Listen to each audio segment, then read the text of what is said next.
ساتھ ہے وہ بھی ضروری ہے۔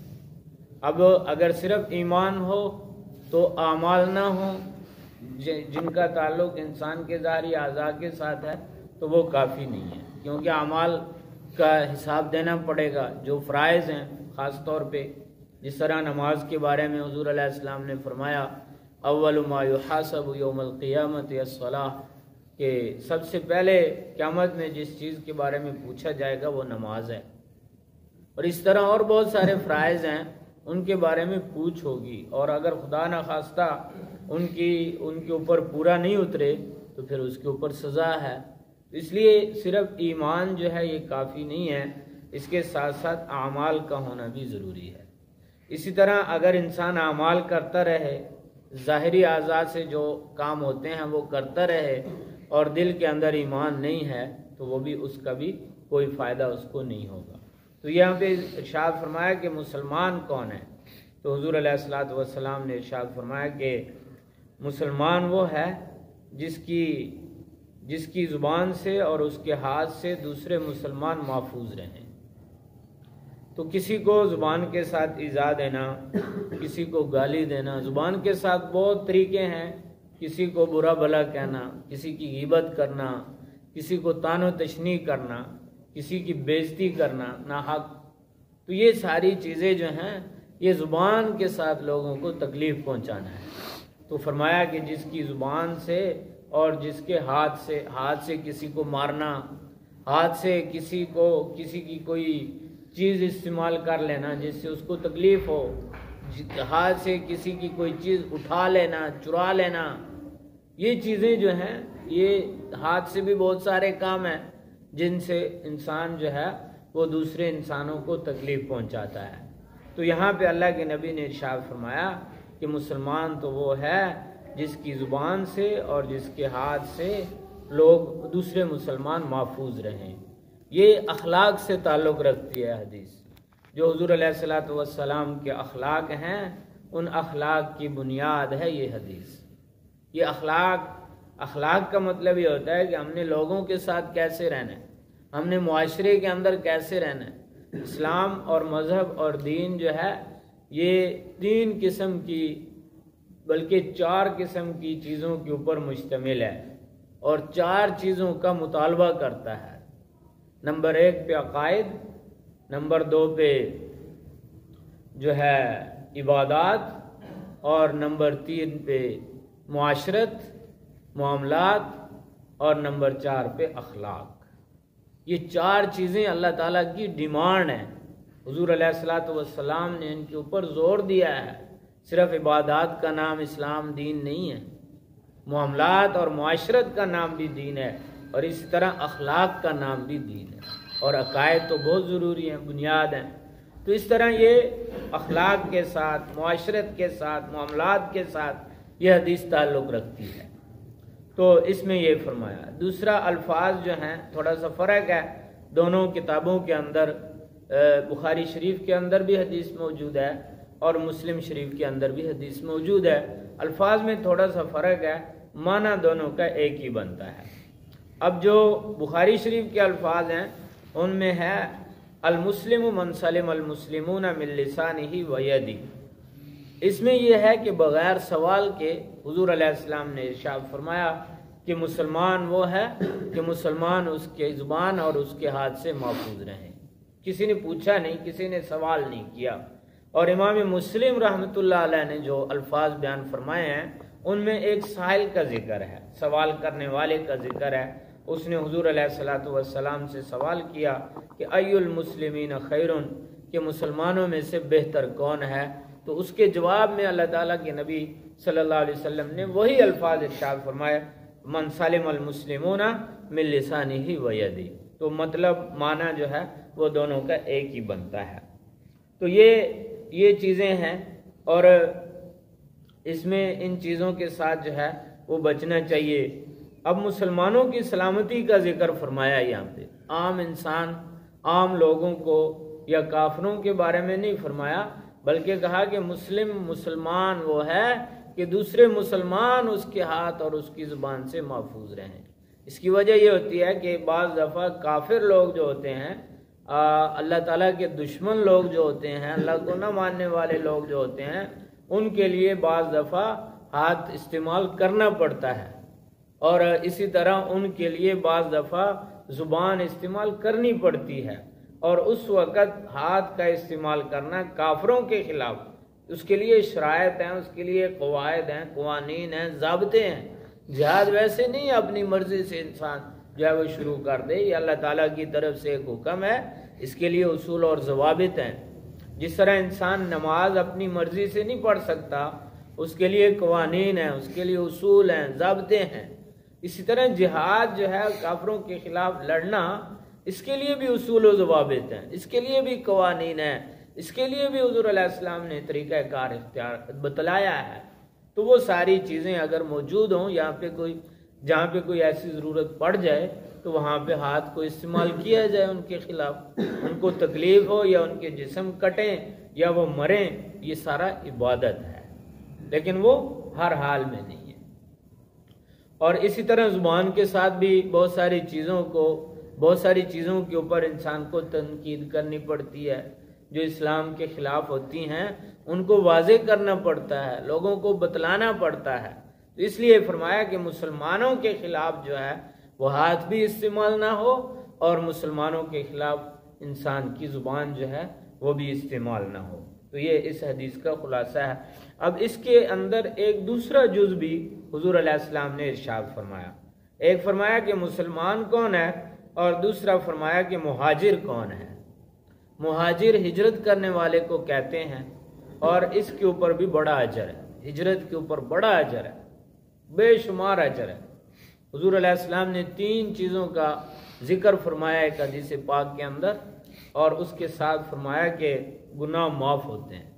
نمبر 1، الاسلام یہدم ما کان قبلہ، کہ جو اسلام قبول کرتا ہے، اسلام کا کلمہ پڑھنے کے ساتھ ہی اس کے پچھلے سارے گناہ اللہ تعالیٰ معاف کر دیتے ہیں۔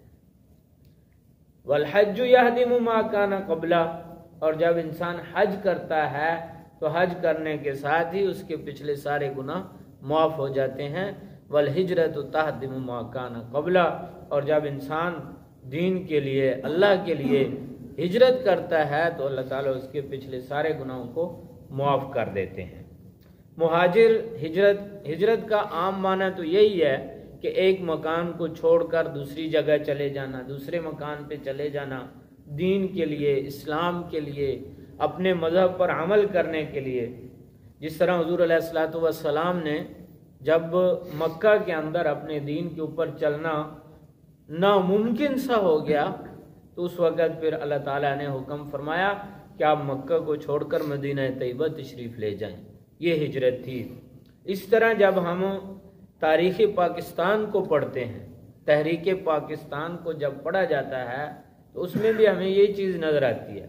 اس کا نظریہ بنیادی 2 قومی نظریہ قیام پاکستان کی بنیاد ہے، اور اس کا خلاصہ یہ ہے کہ علامہ اقبال رحمۃ اللہ علیہ کو یہ بات محسوس ہوئی کہ ہم ہندوستان کے اندر، ہندوؤں کے اندر ان کے ساتھ رہ کر جو ہے اپنے مذہب پر عمل نہیں کر سکتے، تو انہوں نے پھر یہ پاکستان الگ ریاست کا تصور پیش کیا۔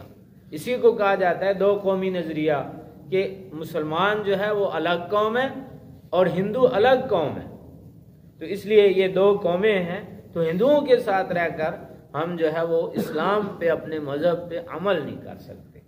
تو اس وقت جو ریاست یہ ہجرت ہوئی ہے ہندوستان سے پاکستان کی طرف، یہ ہجرت ہوئی ہے، یہ بھی کلمے کی بنیاد پہ ہوئی ہے۔ آج جو مرضی ہم کرتے رہیں، آج جو کچھ مرضی کہتے رہیں، لیکن ہمارے بڑوں نے جو شہادتیں دی ہیں، اپنے خون کا نذرانہ پیش کیا ہے، وہ صرف یہ تھا پاکستان کا مطلب کیا، لا الہ الا اللہ۔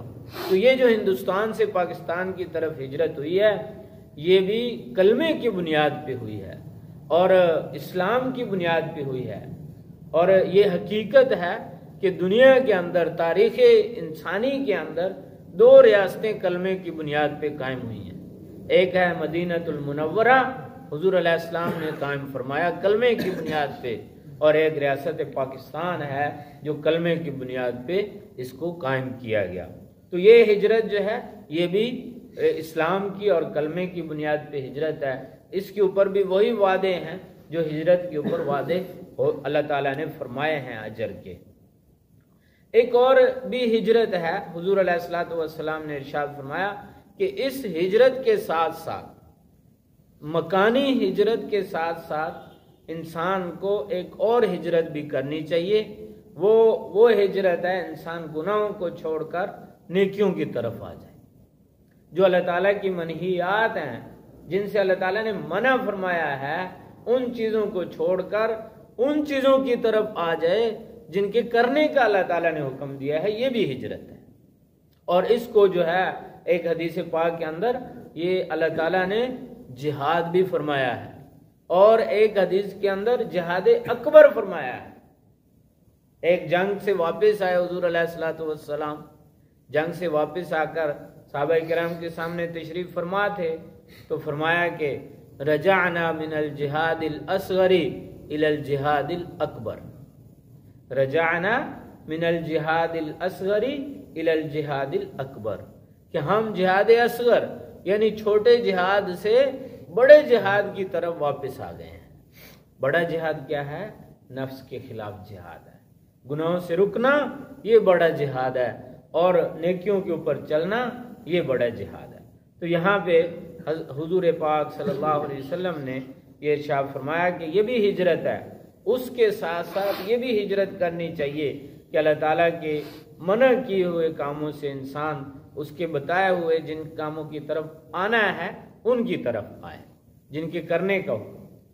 تو یہ دونوں ہجرتیں ہیں، اور دونوں کے اوپر اللہ تعالیٰ نے اجر کا جو ہے وہ وعدہ فرما رکھا ہے۔ اگلی حدیث ہے عن انس رضی اللہ تعالی عنہ قال قال رسول اللہ صلی اللہ علیہ وسلم لا یؤمن احدکم حتی اکون احب الیہ من والدہ وولدہ والناس اجمعین۔ حضرت انس رضی اللہ تعالیٰ عنہ سے روایت ہے، انہوں نے کہا، ارشاد فرمایا اللہ کے رسول صلی اللہ علیہ وسلم نے کہ نہیں مومن ہو سکتا تم میں سے کوئی یہاں تک کہ وہ بنا لے مجھے محبوب اپنے والد سے، اپنی اولاد سے، اور سارے کے سارے لوگوں سے زیادہ۔ اس میں حضور علیہ الصلوۃ والسلام نے اپنی محبت کو بیان فرمایا ہے، اور حضور علیہ السلام کی محبت ایمان کا جز ہے، ایمان کا حصہ ہے۔ جس کے دل کے اندر حضور علیہ السلام کی محبت نہیں، اس کا ایمان نہیں، یہ فرمایا اس حدیث پاک کے اندر۔ اور اس حدیث کے راوی حضرت انس بن مالک رضی اللہ تعالیٰ عنہ ہیں، بڑے مشہور صحابی ہیں، حضور علیہ السلام کے خادم خاص ہیں۔ حضرت نبی پاک صلی اللہ علیہ وسلم کی 10 سال خدمت کرتے رہے، آپ کے کام کرتے رہے، آپ کی خدمات جو ہیں ان کو سر انجام دیتے رہے، خادم الرسول کے نام سے مشہور ہیں، اور معیت میں رہے، بڑا عرصہ رہے، تو اس میں بہت زیادہ فیض جو ہے وہ بھی حاصل کرنے کا شرف حاصل ہوا۔ حضرت عمر رضی اللہ تعالیٰ عنہ کے زمانے میں بصرہ کی طرف چلے گئے تھے، بصرہ ملک کے اندر چلے گئے تھے، اور 93 ہجری کے اندر ان کا انتقال ہوا، اور اللہ تعالیٰ نے ان کو بڑی عمر عطا فرمائی تھی۔ حضور علیہ السلام نے ان کو دعا دی تھی کہ اللہ پاک تیری عمر میں اور تیری اولاد میں برکت عطا فرمائے۔ اللہ تعالیٰ نے حضور علیہ السلام کی دونوں دعائیں قبول فرمائیں، عمر کے اندر بھی برکت ہوئی، اللہ تعالیٰ نے مورخین نے لکھا ہے کہ 120 سال عمر عطا فرمائی، اور اولاد کے اندر بھی بہت زیادہ اللہ تعالیٰ نے برکت عطا فرمائی۔ آپ کے بچوں کی تعداد 100 ہے، 100 بچے تھے آپ کے، ان میں سے 88 جو ہیں وہ بیٹے تھے اور 12 بیٹیاں تھیں۔ مختلف شادیوں سے، مختلف نکاحوں سے اللہ تعالیٰ نے ان کو یہ اولاد عطا فرمائی تھی۔ تو بڑے مشہور صحابی رسول ہیں، بہت ساری روایات جو ہیں وہ نقل کرتے ہیں۔ تو اس حدیث میں اللہ تعالیٰ ایمان، حضور علیہ الصلوۃ والسلام ایمان کی یہ نشانی بتلا رہے ہیں کہ جہاں پہ ایمان کی اور بہت ساری نشانیاں ہیں، ان میں سے ایک یہ ہے کہ ساری دنیا کے انسانوں سے بڑھ کر، والدین سے بڑھ کر، اولاد سے بڑھ کر، سارے کے سارے انسان جو دنیا کے اندر موجود ہیں، ان سب سے بڑھ کر حضور علیہ الصلوۃ والسلام کے ساتھ محبت کی جائے۔ اللہ تعالیٰ سے سمجھ کر 100% عمل کی توفیق عطا فرمائے۔ وآخر دعوانا